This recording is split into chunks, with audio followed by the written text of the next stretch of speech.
presentation is on, we're going to introduce ourselves, who we are, and why we chose to work evidence-based.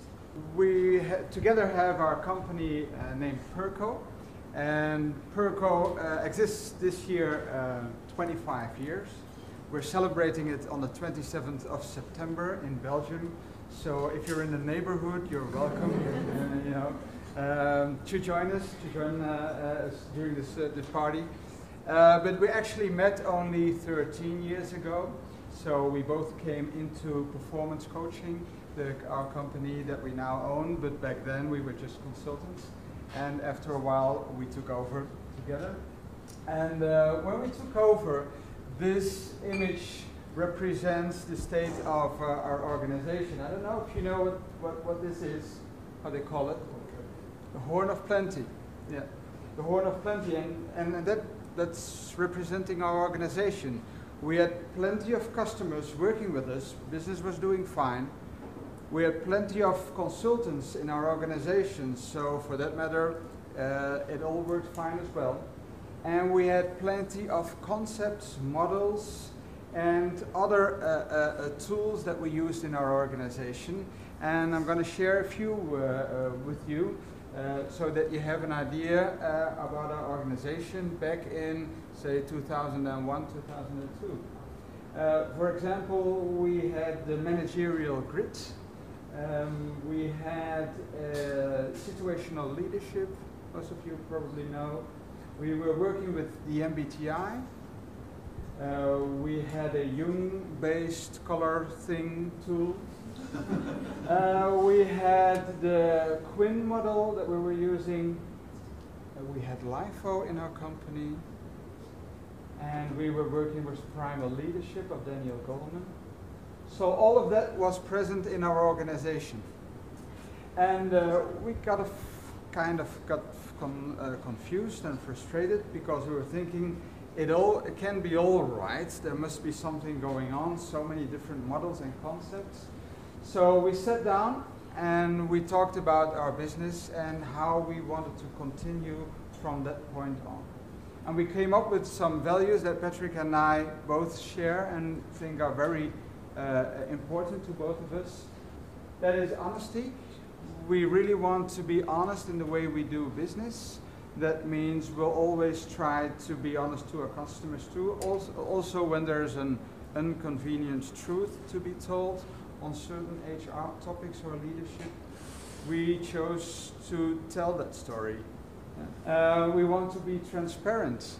If we're taking a certain position, we can always back it up with the sources where we got it from. It's not our inventions.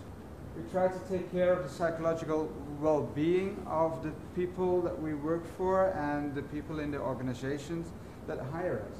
We try to be customer-oriented. We think that's very important if you work with big organizations as we do. And we want to be trustworthy. And we do that by working with academics and universities well known in Europe. So adding all these values together, we came up with one conclusion. We want to work evidence-based. That was very important. And we decided back then, when we're not able to build a leadership development company in an evidence-based way, we're going to do something completely different. Either we start a painting company, because we both like working with our hands, and if that can be successful, we'll start a garden construction company. And Quentin, you've seen both our gardens. Yeah, we could be successful in that too. So it's either evidence-based or do completely something else. Now, to give you some more insights on what is exactly evidence-based, because it might be a term that everybody uses or you've heard before, Patrick will go into depth. So the story you'll get is performance coaching since we took over in 2001, how we transformed, and hopefully we'll be able to share a little bit of our passion to work evidence-based. Okay.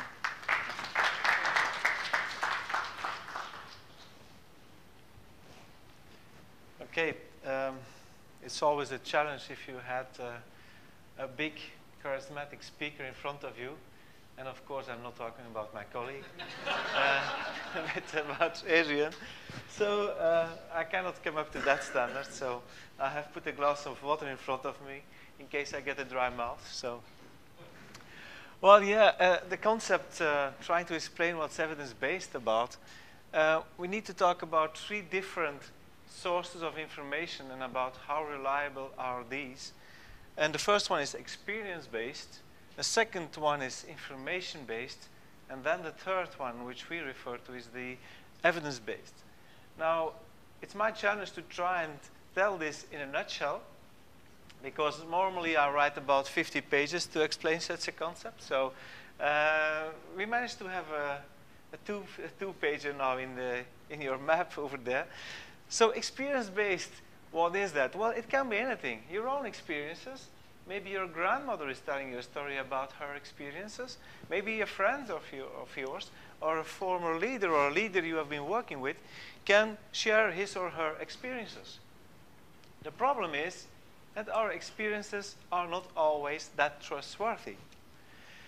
They can be trustworthy in a natural setting. For example, if I see the grass moving and I live on the savannah, I might be able to imagine that maybe there's a lion or a hyena and I need to get away from there because in my experience it can be dangerous, or in other people's experience it can be dangerous. So for these things, our experience is quite trustworthy. But take, for example, another example. Let's take the stock markets. How trustworthy are our experiences there? If we look at research like Philip Tetlock did on the people, the bankers, the traders, predicting the future stock movements, they don't do a good job. In fact, taxi drivers and chimpanzees do a better job sometimes. So let me talk about this experience, but maybe you have experienced that yourself. Maybe you've all been on the internet and did this kind of visual stuff where your eyes get fooled. In fact, it's not only your eyes that get fooled, it's your eyes and your brain, and then you start seeing things. I don't know whether you have ever seen a face upside down, but with the lips turned around and the eyes turned around. If the face is upside down, they do that with Margaret Thatcher, by the way, then she looks very normal. But if you turn it upside down and the lips are then turned around, it's very strange image. So our brain has kind of mental modules to recognize certain things, and these come natural, but they can fool us. So let me give an example about experiences in the context we have here.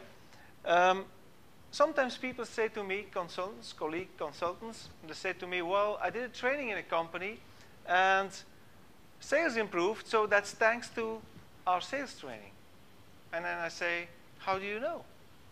That's the first question that upsets them. And I say, well, what else could it be? I say, well, maybe it could be coincidence. It could be the attention they've been given. It could be the placebo effect. And then they get angry.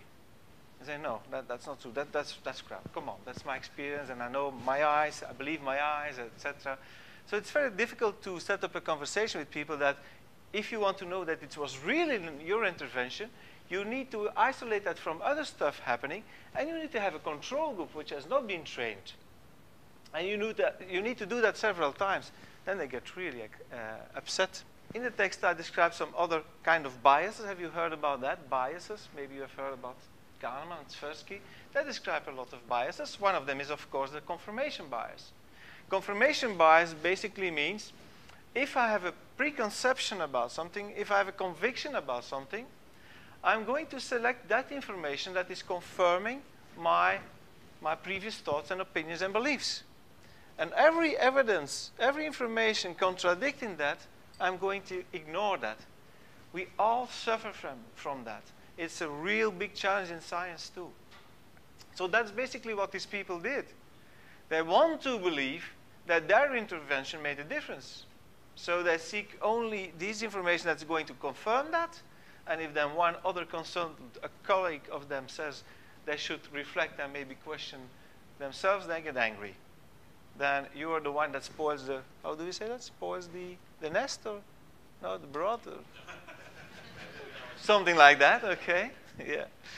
So there's many bias, and it's really worthwhile reading some books about it. For example, Kahneman wrote a book about decision-making, thinking fast and thinking slow. A real nice book.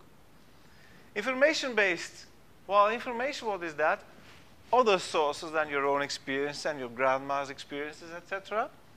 And by the way, your grandmother can have fantastic experience in how to make jelly, etc. I'm not questioning that. But information-based can be any information, like from the newspapers. Now, a lot of people think that if they hear something about science in newspapers, that it's actual science. But you have to know that science means that if you really want to have a scientific paper, that needs to be peer-reviewed, etc.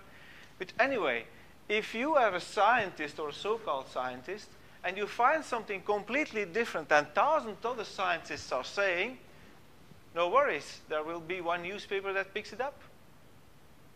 Not even a tabloid, but it will pick it up. So if you base your judgment on just any kind of information, it's dangerous, because there is also something like so-called authorities. So the authority argument, how do you call that?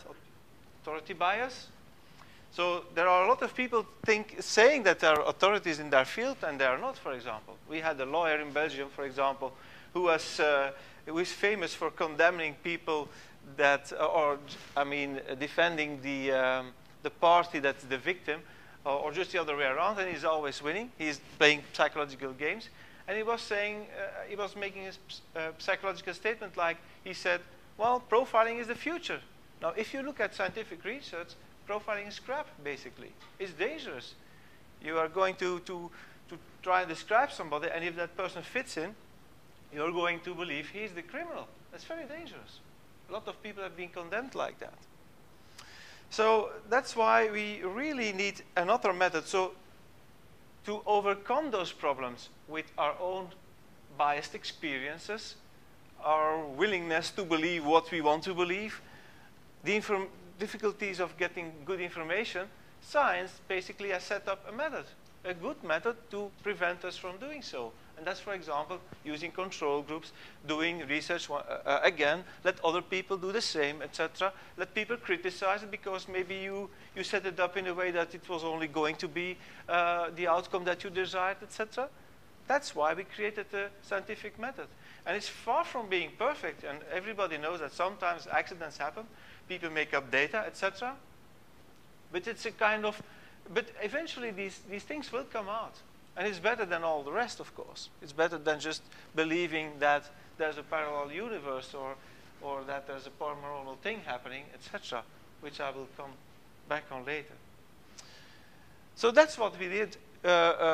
We said, okay, we need to have the most reliable information possible. We want to be honest, but we want to be trustworthy. Trustworthy also means we think our customers, we owe it to our customers to give them the best possible information, the best possible evidence that there is.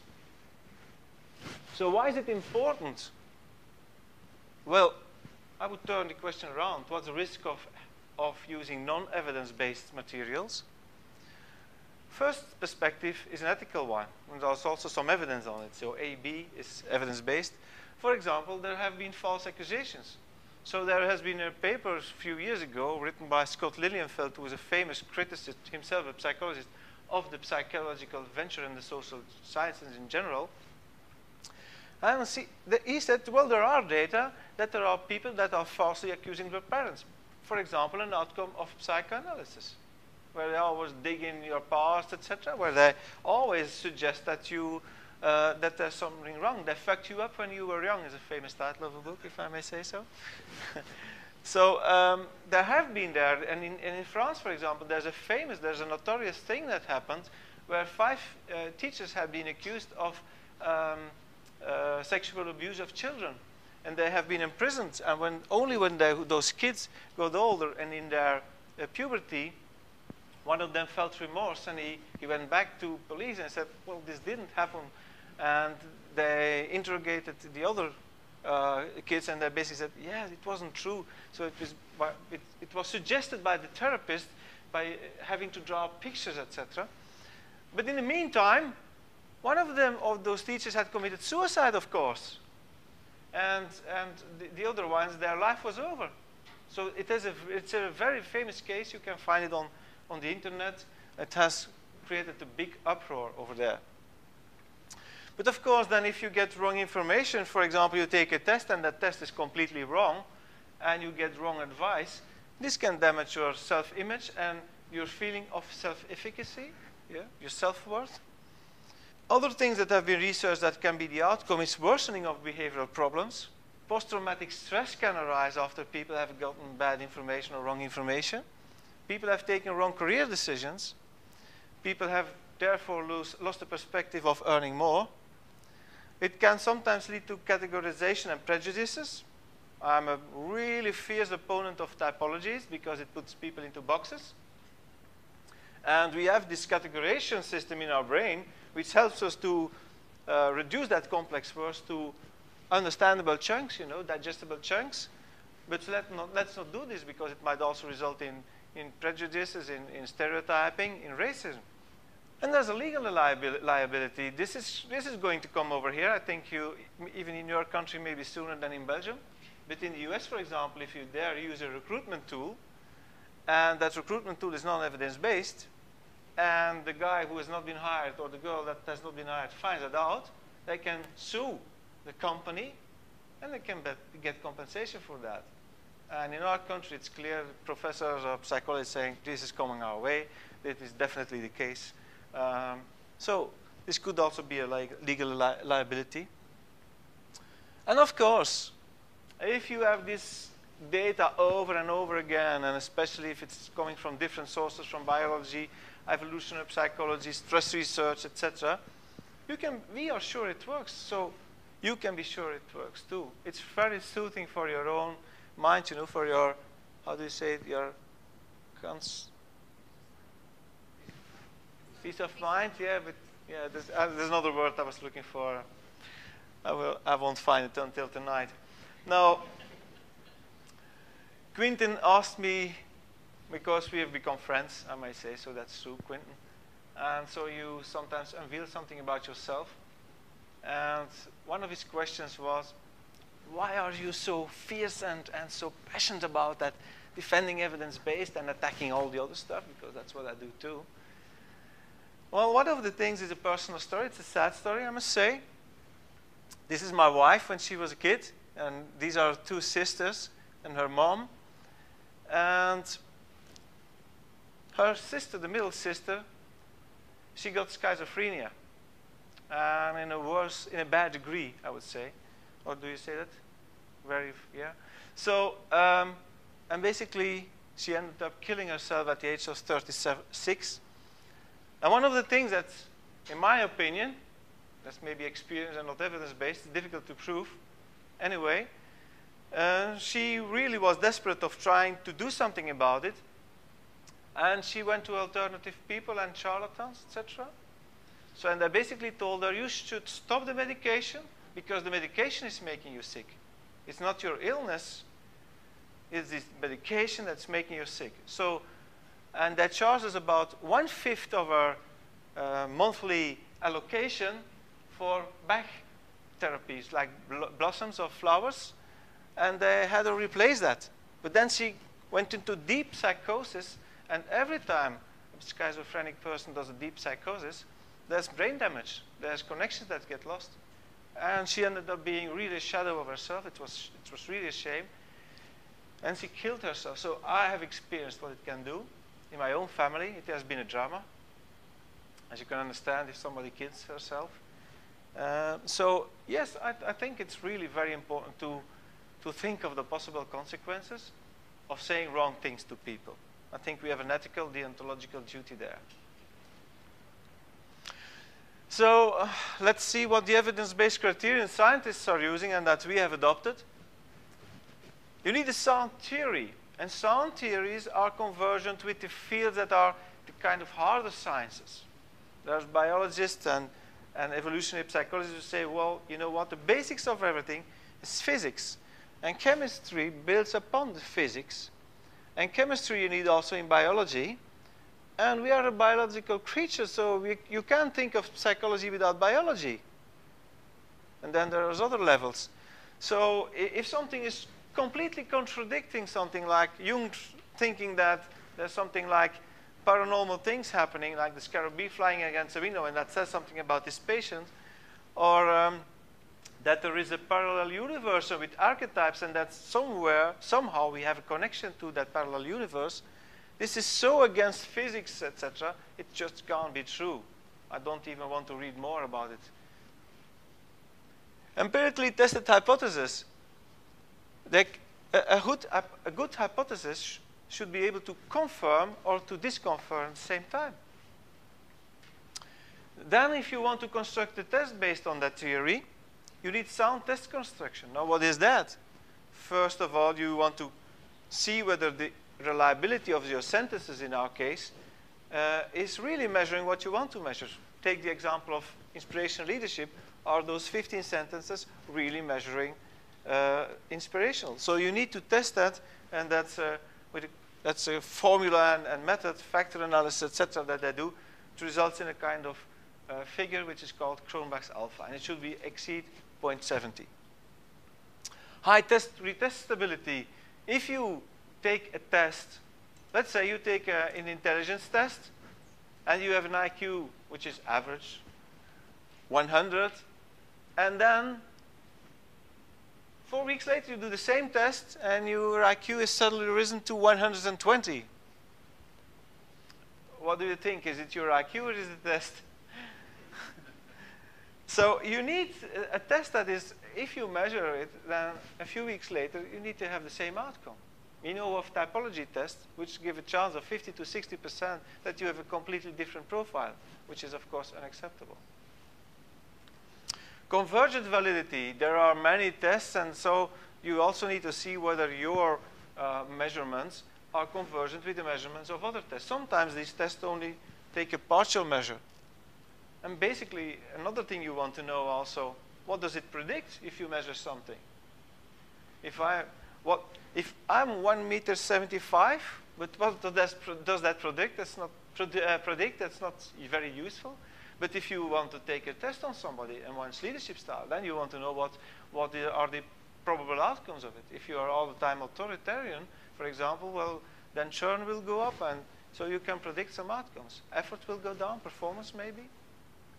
So, and then the final criterion is, of course, has this research been published? I've had many times discussion with people saying, okay, you're presenting here a nice set of data. Can researchers look at this data and do their own proper research? Say, no, sorry, sir, it's private information. The database is private.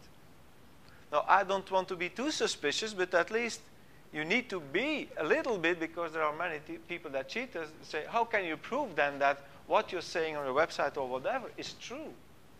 So that's why there are standards, and one of them is, for example, A1 papers. A1 papers are peer-reviewed papers that are reviewed by other experts and that are published in international magazines. You have also B1, that's a regional, national paper.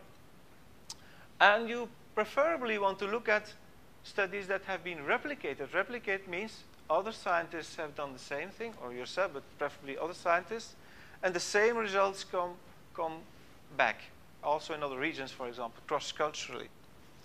And then sometimes there are, after a while, because sometimes studies have low statistical power, meaning if you do research on 12 people, you're not sure that goes for the whole population. So what you can do, for example, is doing a review, and one of them is a meta-analysis, where you take all of these data together so that you have suddenly 12,000 people instead of 12, for example, and then that gives you much more reliable statistics. So these are the criteria. That was also the criterion we were facing. So for us, this saying by Carl Sagan is very important. Science is like a candle in the dark. Yep. And now Frank is going to do a third part.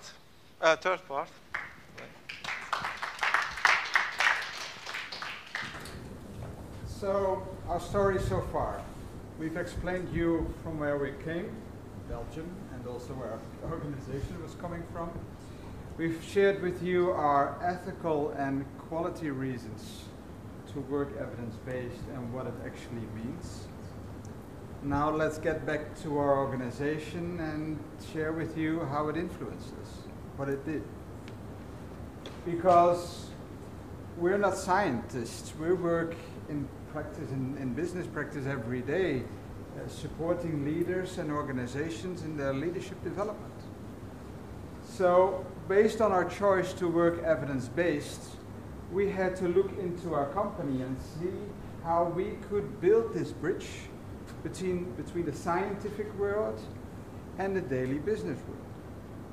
And building that bridge has been our challenge and will be our challenge for the future. So based on our choice to work evidence-based, we also said goodbye to a lot of other tools that I've introduced before. We said goodbye to the MBTI because of the paranormal arguments that Patrick already explained. We didn't continue situational leadership because it narrows down leadership to a very small part, and the theory behind the motivation has been proven wrong in the meantime. We don't work anymore with transactional analysis or LIFO or the cold learning styles. We don't work anymore with Thomas Kilman, the yearly appraisal stock, the score we don't defend anymore, and we don't work anymore with Belbin team roles. Maslow's pyramid, Moravian, and Robert Quinn, Change, and Kubler-Ross. Even those persons, Kubler-Ross, Moravian, Maslow, they later stated that their theory was misused and wrongly interpreted by consultants, or were just proven wrong. And we also quit classic time management just 2 years ago. So those were the things we quit doing. And Patrick wrote in his book, in the meantime he wrote a book, why those methods are all very popular, but also why they're not evidence-based. And by writing this book, we made a very clear statement to our Belgian market. And we got some very nice reactions on that. People said, well, now you've made a clear statement. Some who didn't agree, some agreed very much with us, but at least it gave us a clear position. But saying goodbye to some gave us also the opportunity to bring in new stuff, evidence-based stuff. Let me go over it. We introduced evolutionary psychology in the way we work. We use the Big Five or five-factor model. We work with CBT protocols, for example, to coach leaders on anger or fear. We use some proven pedagogical methods like priming and self-convincing. Behavioral modeling training is being used as a structure or a content throughout our program. And after event reviews. And of course, we also work with a true circumplex. And what a true circumplex is, Patrick will talk about this in a few minutes. But what we were still missing is a good leadership measurement. If we would look at the market, what was available, there were commercial tests like the ILS, the Quinn, competing values. There were all kinds of tests, but they were not evidence-based. So for us, it's if we had to work with them, with those tools, we would have chosen to start, the painting and the. So they were out of the question. Then we had to look at the scientific tests, the CROID, the MLQ. But our problem was that they didn't capture the full range of leadership, and the reliability of skills was too low to scientific standards. Another argument was they only measure the bright side of leadership and not the dark side. As some people know, there is a dark side on leadership. So if you measure leadership, don't only measure the bright side, also look at the dark side. So, conclusion was made. We need to develop our own tool. So why did we think of the circumplex for a leadership tool? Well, first of all, that leaders influence through interactions. So we thought leadership is very high integration. Second argument, because of the similarities between Leader's model, Leader's labels of the circumplex, and other leadership labels. We started off with a own concept with some face validity of the 6 leadership styles based on primal leadership of Daniel Goleman. And as you can see, it covers the bright side of leadership and a little bit of the dark side, but there were 2 styles missing. So that's when we continued and we worked, well, let me put it this way. Do you recognize anybody on this picture? Yes. Who do you recognize? John Lennon and Yoko Ono and his wife. Well, most of you probably know these people. But the guy who is important for us is the guy in the middle, Timothy Leary. He was a very close friend to both of them.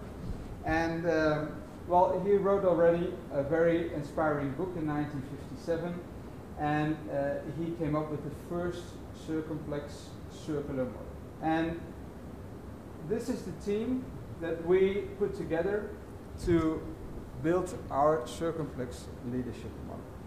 There are all kinds of people of the Ghent University, the Free University of Amsterdam, Patrick, and somebody at the University of Antwerp, Danny Rookhout, a very important guy for us.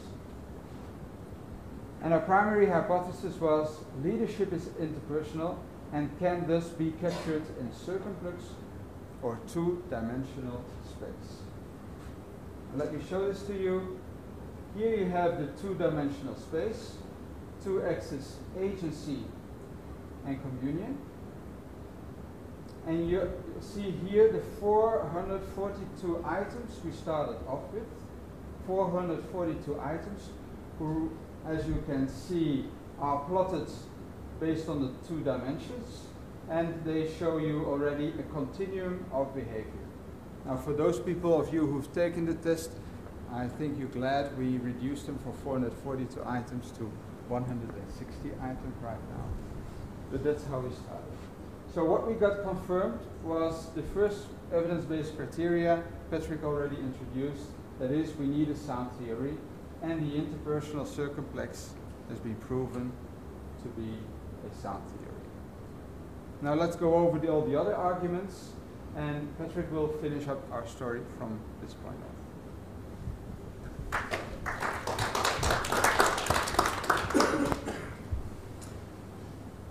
So we needed to look at the other criteria, of course, as well. So we had a new mission. What Frank forgot to tell is that in the middle there was a young lady, Marleen Redeker, and she made her PhD out of it. So 4 years she researched the CLS360, the Leadership Circumplex, the CLS360, and other stuff like gender issues. Are women using it more or less, and what are the stereotypes about women in leadership roles, etc. So it was very interesting. But from our perspective, the new mission was to build the test, because the first thing was, okay, leadership fits in the interpersonal circumplex, which was also already a research tradition starting in the late 1950s. So that means that we also needed to have the retest reliability to convergence, validity. And for example, all of these things were researched. They did convergent validity research on the MLQ, the Clio, which is the Dutch version of the MLQ, basically. Ciruit is also capturing 2 aspects of leadership. GLOBE is a well-known international research that has been done on leadership. There were the items of participative leadership which were taken. Errors, servant leadership concept was used. And finally, they also researched whether effort and performance could be linked to the leadership styles and to what degree. You also want to know what you think about leadership. The questions that are asked, do other people understand the same thing? Because otherwise you can't build a 360. So after the research, this ended up in very high internal reliabilities of scales. So the minimum is 0.70. The lowest scale was 0.79, the highest being 0.91, which is very high. So if you take the test and you take the test again, the standard is 0.70, we had 0.80 or more. 0.80 was the minimum. Again, saying, okay, we can go ahead. This is good. Even if they, for research purposes, they made a shorter version of it from 160 items, diminished it to 60 items, the test reliability, the test-to-test reliability stayed high. The convergent validity was very good, and the predictive validity of the CLS360 was higher than all of the other measurement instruments. For example, inspiration is positively linked to effort and to performance. And for example, withdrawn is negatively related to those, as you might expect. So that's basically the research that has been done. But we were not yet there, because you can build a test, but that doesn't mean that you have a true circumplex, because a true circumplex is a concept which has been launched by Fabriger and Visser in 1997, and they put forward strict requirements which suddenly swept off a lot of those circumplex tests existing so far. So I think now there is only about 10 circumplex tests which have passed the test of these stringent requirements. And then again, a 360 has some other requirements. So let's look at those, how the researchers managed with those. So don't forget, at any point, if it goes wrong, your money is lost and you can start all over again. Agency and communion, two concepts which we share with all social species. Biologists told us that. Biologists have learned us that all social species balance between cooperating and competing. And most of the time we are competing with our own sex. Male-male competition, female-female competition. So if you want to find them on the circumplex, they must really be perpendicular, 90-degree, how do you say that? Angle. Yeah, angle, of course. They have the same vector length. I will explain what that means. And equal spacing. Again, we will show that using pictures. So this is agency, get ahead, the social dominance, the competition, and communion. They need to be in that angle. So the first research, the first mission had proven that that was the case for leadership. Same vector length. That means that if you have a scale, the scale have to a strength. You know, maybe you know that from your studies, that a vector is in fact a mathematical calculation expressing direction and force. So from the center of the circle, each scale have the same strength. So for example, this is wrong because the scales obviously are not on the same vector length from the center of the circle. And also they need equal spacing. So theoretically, if the behavior is a continuum and you have a scale, these scales must divide the circle up into chunks of 45 degrees. So this is not okay if they only sometimes differ 2 or 3 degrees or 5. So this was, for example, the first research outcomes in 2007, 2008. There was a mistake in it, so basically changed afterwards with the concepts. We had new names. But you see the good vector lengths and the quite good equal spacing. So it's very close to 45 degrees. Can never be perfect. If a psychological test is really perfect, you have to worry because measuring psychology is very difficult. But now we wanted to use it as a multi-rater. No, that's not a multi-rater. A multi-rater we wanted to. Suddenly notice a mistake.